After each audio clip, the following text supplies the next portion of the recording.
নমস্কার বন্ধুরা। একটু মিথ্যেও বলবো না আর একদম বাড়িয়েও কিছু বলবো না। আজ আমি আপনাদের সাথে সজনে ফুলের দুর্দান্ত স্বাদের একটি রেসিপি শেয়ার করব। সজনে ফুল তো অনেক রকমভাবে রান্না করে খেয়েছেন। একবারই সহজ পদ্ধতিতে রান্নাটা করে দেখুন।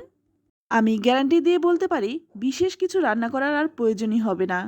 এই এক পদ দিয়েই খেয়ে উঠবেন।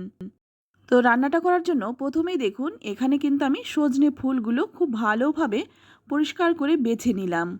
যেহেতু এটা আমি বাজার থেকে কিনে এনেছি তাই এর মধ্যে কিন্তু প্রচুর ময়লা থাকে। তা ভালো করে বেছে ৩-৪ বার জল পাল্টে পাল্টে ধুয়ে নিলাম। এবার আর একটা কাজ করব, যেটা করলে একদম ময়লা থাকবে না। তো আমি এখানে একটা পাত্রের মধ্যে কিছুটা জল গরম করে নিয়েছি। এই গরম জলের মধ্যে এই সজনে ফুলগুলো দিয়ে দিলাম। একটু নেড়েচেড়ে নিয়ে সঙ্গে সঙ্গে এই ফুলগুলো তুলে নেব। ধোয়ার পরে যদি কোনো ময়লা বা পোকা থেকে থাকে তাহলে কিন্তু এইভাবে ধুয়ে নিলে আর একদমই পোকা থাকবে না, পুরোপুরি পরিষ্কার হয়ে যাবে। তো ভালো করে পরিষ্কার করে ধুয়ে তুলে নিলাম। এবার রান্নাটা করার জন্য এখানে আমি দিয়েছি 3টে শিম। শিমগুলোকে একদম কুচি কুচি করে কেটে নিয়েছি। আর দেখুন নিয়েছি একটা আলু। আলুগুলোকেও একদম ঝিরিঝিরি করে কেটে নিলাম।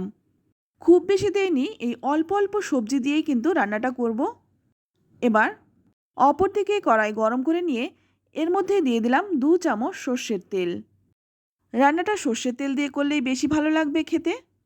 তেলটা গরম হয়ে গেলেই এর মধ্যে ফোড়নে দিয়ে দিলাম 2টো শুকনো লঙ্কা। লঙ্কা দুটোকে একটু ভেঙে দিয়েছি। লঙ্কাগুলো যখন এরকম ভাজা হয়ে যাবে তখন এর মধ্যে কেটে রাখা শিম আর আলুটা দিয়ে দিলাম। ফোড়নে কিন্তু আমি আর কিছুই দেইনি, শুধুমাত্র 2টো শুকনো লঙ্কাই দিয়েছি। এবার এইগুলোকে খুব ভালো করে একটু ভেজে নেব।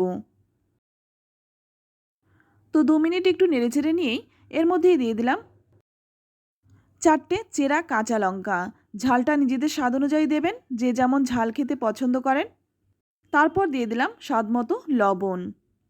এবার সমস্ত কিছু দিয়ে আবারও একটু ভালো করে নেড়েচেড়ে মিশিয়ে নেব।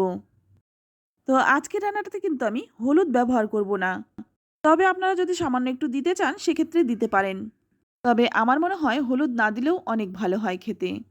এবার এটা ঢাকা দিয়ে ভাজতে ভাজতে অপর দিকে একটা মশলা বানিয়ে নেব। এর জন্য এখানে নিয়েছি 2 চামচ সাদা তিল আর সঙ্গে নিলাম একটা কাঁচা লঙ্কা। সামান্য একটু জল দিয়ে একদম মিহি করে বেটে নেব। তিল খাওয়া তো আমাদের শরীরের পক্ষে ভীষণই ভালো। আর সজনে ফুল খাওয়াও কিন্তু শরীরের পক্ষে ভীষণ ভালো। তাই দুটো একসঙ্গে মিলে কিন্তু খাবারটা হবে অমৃত। তো তিলটাকে ভালো করে বেটে তারপর তুলে নিলাম। এবার সামান্য একটু জল দিয়ে পরিষ্কার করে তুলে নিলাম। আর এইদিকে দেখুন শিম আর আলুটা কিন্তু খুব ভালো করে ভাজা হয়ে গেছে। এবার আমি এর মধ্যে দিয়ে দিচ্ছি 2টো মিডিয়াম সাইজের পেঁয়াজ। পেঁয়াজটাকে কুচি কুচি করে কেটে দিয়ে দিলাম। তবে শিম আর আলুটা একটু ভেজে নিয়ে তবেই কিন্তু পেঁয়াজটা দিতে হবে। একসঙ্গে পেঁয়াজটা দিয়ে ভাজলে কিন্তু খেতে ততটা ভালো লাগবে না। তাই পেঁয়াজটা একটু পরেই দেবেন। তবে কেউ যদি নিরামিষভাবে খেতে চান তাহলে পেঁয়াজটা বাদ দিয়ে দেবেন। তো পেঁয়াজটা দিয়ে একটু নেড়েচেড়ে নিয়েই তারপর এর মধ্যে বেটে রাখা তিলটা দিয়ে দিলাম। তিলের প্লেটটা ধুয়ে সামান্য একটু জল দিয়ে দিলাম। তারপর ভালো করে নেড়েচেড়ে সমস্ত কিছু একসঙ্গে মিশিয়ে নেব। তো 2-3 মিনিটের মতো একটু মিশিয়ে নিয়ে তারপর এর মধ্যে দিয়ে দিচ্ছি সজনে ফুলগুলো। তো বন্ধুরা, সজনে ফুল তো অনেক রকমভাবে রান্না করে খেয়েছেন। একবার এই সহজ পদ্ধতিতে রান্নাটা করে খেয়ে দেখুন। আমি কথা দিচ্ছি, সজনে ফুল পছন্দ করি না বা খাবো না এমন কথা কেউ বলবে না। আঙুল চেটে খাবে ছোট থেকে বড়। তো এইভাবে একটু নেড়েচেড়ে নিয়ে তারপর ঢাকা দিয়ে 5-6 মিনিট একটু ভেজে নিয়েছি। এবার এখানে দিয়ে দিচ্ছি সামান্য একটু চিনি। আর আমার এখানে রান্নাটায় একটু লবণ কম মনে হচ্ছে তাই এখানে সামান্য একটু লবণ দিয়ে দিলাম। তারপর ভালো করে নেড়েচেড়ে মিশিয়ে নিচ্ছি। আজ থেকে আগে যতবারই সজনে ফুল খেয়েছেন এটা কিন্তু হবে সবথেকে সেরা। বিশ্বাস না হলে ভিডিওটি সম্পূর্ণ দেখে রান্নাটা একবার হলেও করুন। তারপর খেয়ে আমাকে কমেন্টে লিখে জানান খেয়ে আপনাদের কেমন লাগলো। তো ভালো করে নেড়েচেড়ে মিশিয়ে নিয়ে এবার নামানোর আগে দিয়ে দিলাম 1 চামচ কাঁচা সর্ষের তেল। আর অবশ্যই করে নামানোর আগে এই কাঁচা সর্ষের তেলটা দিয়ে দেবেন। এর স্বাদ দ্বিগুণ বেড়ে যাবে। তো ভালো করে নেড়েচেড়ে মিশিয়ে নিয়ে তারপর একটা ঢাকা দিয়ে রেখে দেব যতক্ষণ না পরিবেশন করব। তো বন্ধুরা, আমি একটু পরিবেশন করে দেখেও দিচ্ছি। এটা দেখতে যতটা সুন্দর, খেতেও ভীষণ টেস্টি হয়। তো বন্ধুরা, রেসিপিটি কেমন লাগলো অবশ্যই কমেন্টে জানাবেন। ভালো লাগলে লাইক, কমেন্ট, শেয়ার করবেন।